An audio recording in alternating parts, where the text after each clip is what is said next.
This is the US. This is Iran. Okay. So let's look at their escalation ladder. So the first thing the United States does, of course, is something called decapitation. What is decapitation? Decapitation is like, I just kill your leaders, you don't have any more leaders, and therefore you don't know what to do, and therefore you surrender, okay?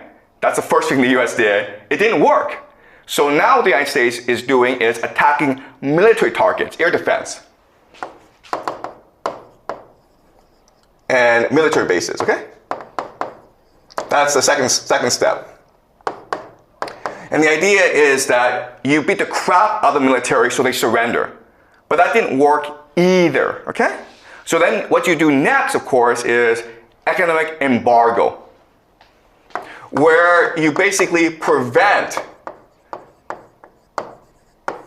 Iran from trading with the world, right? Prevent Iran from selling oil to China, basically, by blockading the seas.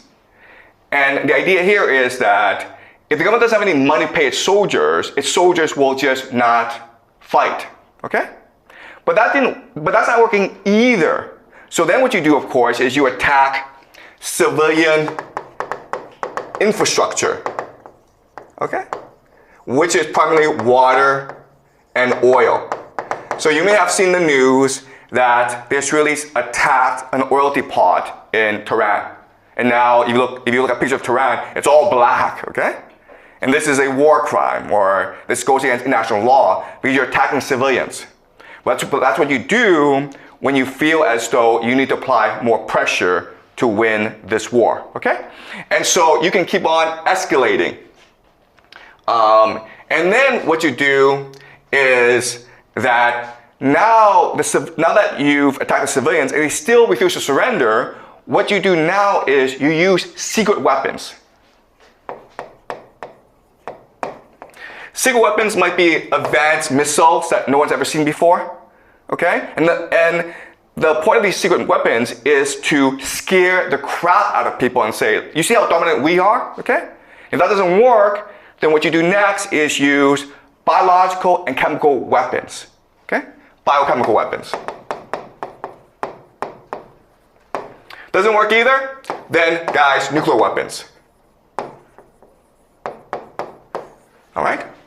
So what's really important for us to understand is that you must follow this escalation ladder if you are to use nuclear weapons.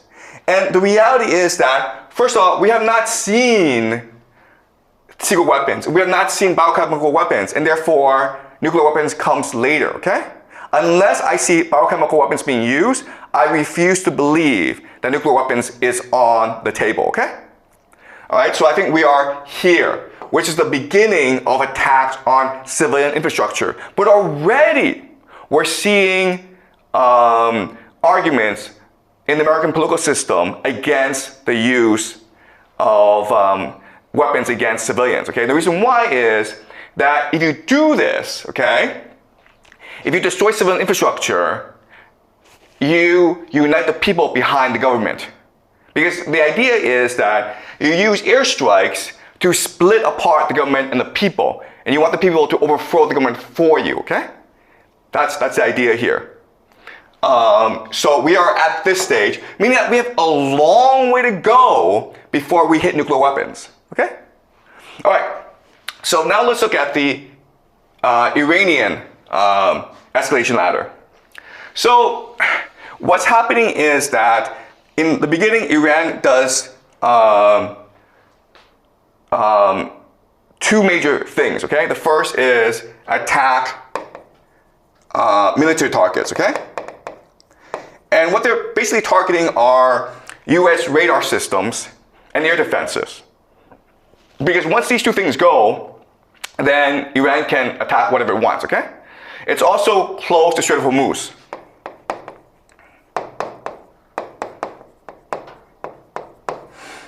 All right? And by closing the Strait of Hormuz, you put pressure on the economies of the GCC, as well as East Asia. The hope is that by blockading the economies, the GCC, UAE, Saudi Arabia, Bahrain, Qatar, Kuwait will put pressure on Donald Trump to end this war as quickly as possible.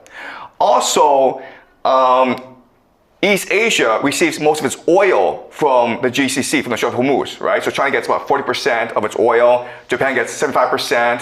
That's a lot of oil. So the hope is that these countries will put pressure on the United States to end this war as soon as possible, okay? So that is the Iranian strategy.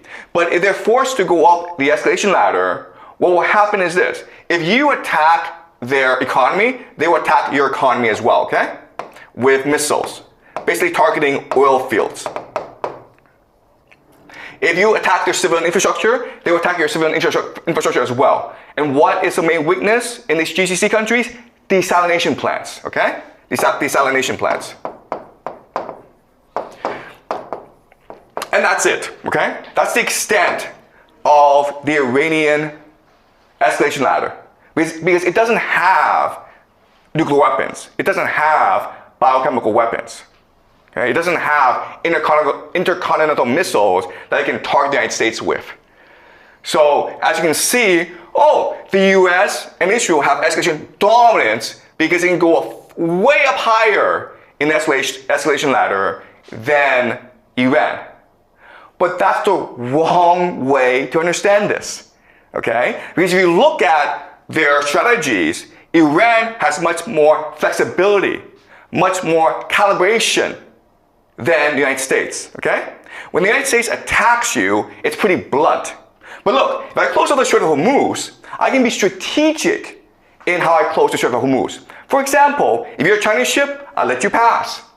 For example, if you are a GCC nation and you want to bribe me, if you want to pay me a tax, I'll let you pass as well. If you're a GCC nation and you're like, you know what, forget the United States, I want to be a friend of Iran, I'll let you pass as well. You understand? So by closing on the Strait of Hormuz, it creates a calibration strategy. It allows Iran to selectively and strategically apply pressure to the friends of the United States so that they become the friends of Iran, okay? Same thing with these drone strikes against oil fields and military targets, right? If you attack me, I attack you with drones. But if you don't attack me, then I don't attack you, okay? So in other words, okay, this is a really important idea. The US and Iran have different military decision trees. Okay? All right? So let me explain how. Because the United States and Israel, they're just attacking Iran. Okay? And they attack with air power, so that's very blunt. Right? Okay? So you go from one step to the next, to the next, to the next. Okay? This is the classic escalation ladder. Iran is not like this. Their decision tree is different, okay?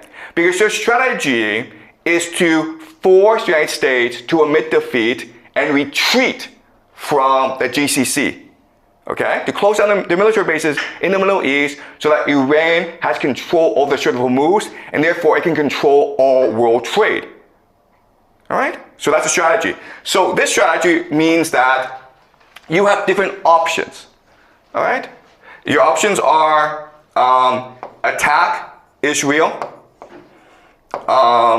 military targets, civilian targets, Tel Aviv, okay? All right, so I don't want to spend too much time on this, but as you can see, if you think about it, Iran can be much more selective in its targeting than the United States and Israel. And therefore, the options that it has, it is much more diverse, which gives Iran escalation control over the situation.